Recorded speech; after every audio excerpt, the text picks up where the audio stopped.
కార్యకర్తలకు సంబంధించి ఇంతవరకు ఒక మాదిరిగా చూసాం.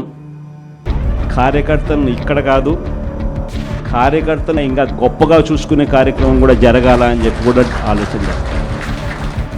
మీ అందరికీ కూడా నేను ఈ విషయం భరోసా ఇచ్చి కూడా చెప్తాను. ఈసారి మాత్రం కార్యకర్త అనేవాడు వైఎస్ఆర్సీపీ జెండా మోసిన ప్రతి ఒక్కరికి చెప్తా ఉండా, ఈసారి జగన్ మీకు ఖచ్చితంగా భరోసా ఇస్తాడని చెప్పి మాత్రం. ఎందుకనంటే ఈ మాదిరిగా ఎప్పుడు కూడా పరిస్థితి ఎప్పుడు చూడలా, మొట్టమొదటిసారి చూస్తూ ఉన్నాం ఈ మాదిరిగా పరిస్థితి. వీళ్ళంతకి వీళ్ళే కొడతా ఉన్నారు, వీళ్ళంతకి వీళ్ళే దొంగ కేసులు పెడతా ఉన్నారు, వీళ్ళంతకు వీళ్ళే మ్యానుఫ్యాక్చర్ చేస్తూ ఉన్నారు కేసులు, వీళ్ళంతకు వీళ్ళే విట్నెస్లు మ్యానుఫ్యాక్చర్ చేస్తూ ఉన్నారు, వీళ్ళంతకు వీళ్ళే కేసులు పెడతా ఉన్నారు. ఒక మనిషిని ఏకంగా 10 చోట్ల తిప్పుతూ ఉన్నారు. శ్రీకాకుళం నుంచి మొదలు పెడితే కర్నూలు దాకా ప్రతి జిల్లాలోనూ 4 రోజులు 3 రోజులు పెట్టుకుంటూ తిప్పుతూ పోతా ఉన్నారు. నిజంగా మారాలి.